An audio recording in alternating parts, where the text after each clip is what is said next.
கர்த்தருடைய பரிசுத்த நாமம் மகிமைப்படுவதாக. இன்றைய நாளுக்கான தேவனுடைய வார்த்தை ஏசாயா 66:1. கர்த்தர் சொல்லுகிறது என்னவென்றால், வானம் எனக்கு சிங்காசனம், பூமி எனக்கு பாதப்படி, நீங்கள் எனக்கு கட்டும் ஆலயம் எப்படிப்பட்டது, நான் தங்கியிருக்கும் ஸ்தலம் எப்படிப்பட்டது. ஒரு அருமையான வசனம் தேவச்சனமே. இன்னைக்கு ஆண்டவர் நம்மளை பார்த்து கேட்குறாரு. இன்னைக்கு இந்த நம்ம தேசத்தை பார்த்து கேட்குறாரு.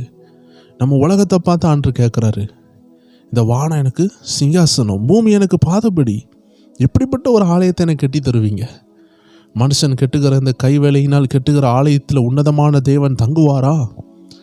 உன்னதமான இறைவனால, தேவனால, வானாதி வானங்களை படைத்தவரால ஒரு சின்ன கட்டடத்துக்குள்ளே தங்க முடியுமா? அப்படி என்ற ஒரு கேள்வியோடு புதிய ஏற்பாட்டில் 1 கொரிந்தியர் 3:16 சொல்லப்பட்டிருக்கிறது, நீங்களே தேவன் தங்கும் ஆலயம். அவ்வளோ பெரிய உன்னதமான ஆண்டவர், எதுலேயுமே தங்குறதற்கு அவருக்கு இடம் கொள்ளாத ஆண்டவர் நம்ம இருதயத்தில் தங்க விரும்புகிறார். ஸோ அவ்வளோ மகிமையான ஆண்டவருக்கு இன்றைக்கி நம்ம இருதயத்தில் ஒரு இடம் இருக்கிறது. இந்த இருதயம் அப்போ எவ்வளோ பெருசாக இருக்கும்னு யோசித்து கொள்ளுங்களேன். இருக்கிறது நம்ம மனுஷனுக்குள்ளே தான். நம்ம எல்லாரும் நினைக்கிறது ஆண்டவர் தங்கக்கூடிய இருதயம் சொல்லுகிறது இந்த சரீரமான மாம்ச இருதயம் நினைக்கிறோம். ஆனால் உள்ளான மனுஷனை தான் இருதயம் என்று வேதம் சொல்லுகிறது. ஸோ உள்ள ஒரு மனுஷன் இருக்கிறான், அதான் உள்ளான மனுஷன். மரித்த பிறகு நம்மளுடைய சரீரத்தில் இருந்து நம்ம கிட்னி காணாமல் போதான்னு கேட்டால் கிடையாது. மரித்த உடனே ஒரு மனிதனுடைய கண்ணு காணாமல் போயிட்டா, எது காணாமல் போனதுனால ஒரு மனிதன் மரிக்கிறான்? யோசித்து பாருங்கள்.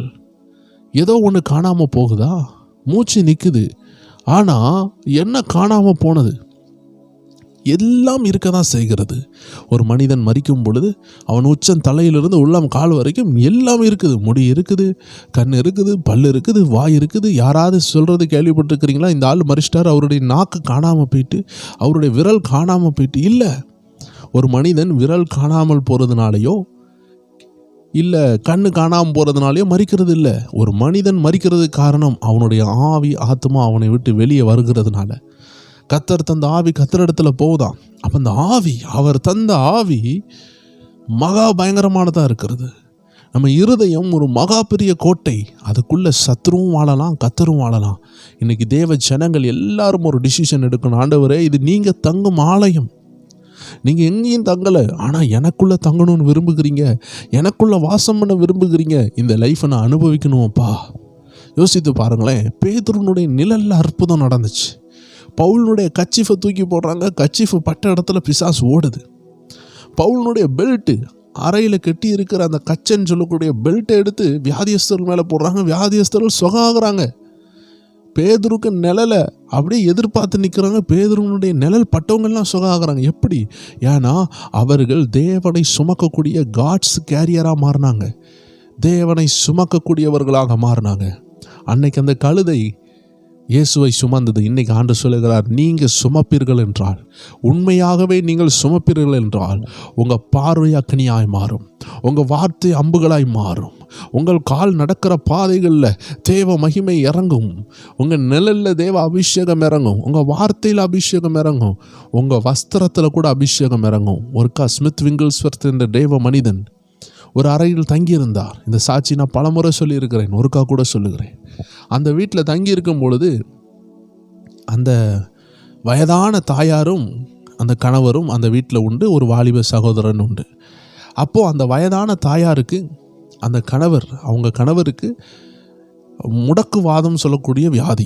அப்போ அந்த ஸ்மித் விங்கிள்ஸ்வர்த் மீட்டிங்கெல்லாம் முடிச்சுட்டு அங்கே அவங்க வீட்டினுடைய மேலறையில் தூங்கி கொண்டு இருக்கிறார்.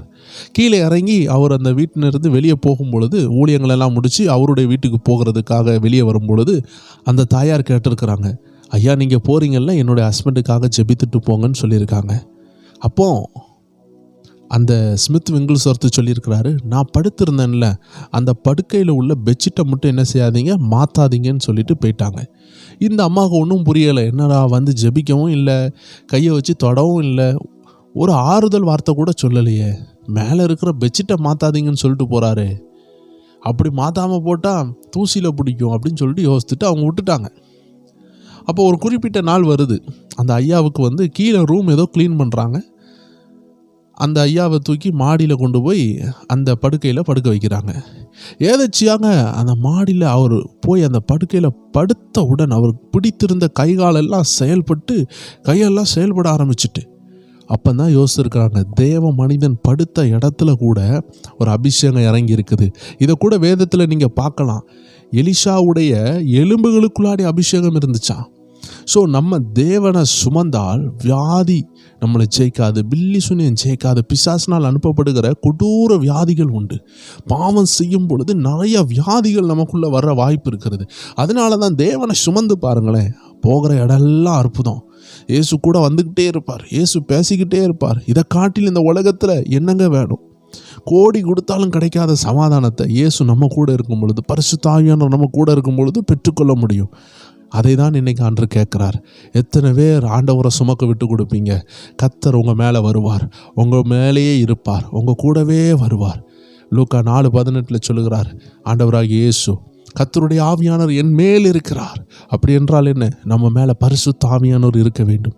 அவர் நம்மளை வழி நடத்த வேண்டும், அவர் நம்மளை பாதுகாப்பார். நீங்கள் விட்டு கொடுக்க வேண்டும். அடிக்கடி சொல்லுங்கள், அப்பா இது நீங்கள் தங்கும் ஆலயம். இந்த ஆலயத்துக்கு விரோதமாக எழும்புகிறார்கள், இந்த ஆலயத்துக்கு விரோதமாக மனிதர் கூட்டம் எழும்புகிறது, பிசாசு எழும்புகிறது, வியாதி வருகிறது, கடன் வருகிறது. நீங்கள் என் கூட இருந்தால் நான் எல்லா சேனைக்குள் பாய்வேன், எல்லா தடையை ஜெயிப்பேன் என்று விசுவாச அறிக்கையை இடைவிடாமல் நீங்கள் எடுக்க கர்த்தர் விரும்புகிறார். எல்லாரும் ஜெபிப்போமா? அன்பான ஆண்டவரே, இந்த நாட்களில் நாங்கள் இந்த விசுவாச அறிக்கையை அதிகமாக செய்ய எங்களுக்கு உதவி செய்யுங்க. ஹல்லேலூயா. ஆண்டவர் காட்டுகிறார், நிறைய பேருடைய லைஃப் ஒரு படகு கரையில் சேர முடியாதது போல தவித்து கொண்டு இருக்கிறது. ஆண்டவர் இந்த நேரத்தில் இப்பொழுது அது கரை சேரவும் விடுதலையை பெறவும் கர்த்தர் உதவி செய்து கொண்டிருக்கிறார். நீங்கள் கர்த்தருக்கு கோஆப்ரேட் பண்ணுங்க. கர்த்தர் ஒரு அற்புதத்தை செய்யும் பொழுது நீங்கள் என்ன செய்யாதீங்க.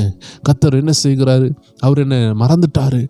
இப்போல்லாம் கர்த்தர் என் ஜெபத்தை கேட்கறது இல்லை, நான் எவ்வளோ ஜெபிச்சு என்ன பிரயோஜனம்? இந்த வார்த்தைகளெல்லாம் விடாதீங்க. நான் ஆவியில் பார்க்குறேன், கர்த்தர் உங்களுக்காக கிரியை செய்கிறாரு.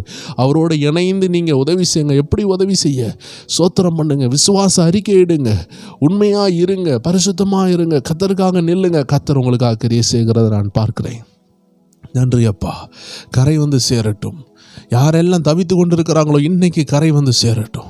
புயலில் அடிப்பட்ட கப்பலை போல, கலங்கரை விளக்க தெரியாமல் இருள மாட்டின கப்பலை போல, நங்கூரம் இல்லாமல் புயலில் அடித்து கொண்டு போகப்படுகிற கப்பலை போல யாரெல்லாம் திசை மாறி போகிறார்களோ இன்னைக்கு நீர் காட்டுகிறபடியே அவர்கள் கரை சேர்வார்களாக.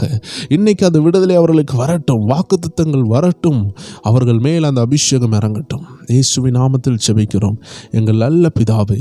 ஆமேன், ஆமேன், ஆமேன். God bless you. Prayer time குடும்பத்தார் எல்லாருக்கும் வாழ்த்துகள். புதிதாக ப்ரேயர் டைம் குடும்பத்தாரில் இளைஞ்ச எல்லா தேவ ஜனங்களுக்கும் வாழ்த்துகள். தொடர்ந்து இன்றைக்கி இரவு ஒரு அற்புதமான சாட்சி இருக்கிறது. நம்ம ஸ்பிரிச்சுவல் WF என்ற சேனலில் அந்த சாட்சியை நம்ம போடுகிறோம்.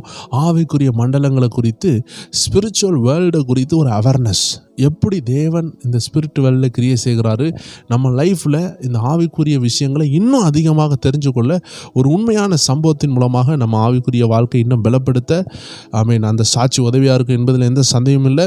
நீங்கள் எல்லோரும் ஸ்பிரிச்சுவல் WF என்ற சேனலில் இன்றைக்கி 9 மணி அளவில் சந்திக்கலாம். கர்த்தர் உங்கள் ஒவ்வொருவரையும் ஆசீர்வதிப்பாராக. God bless you.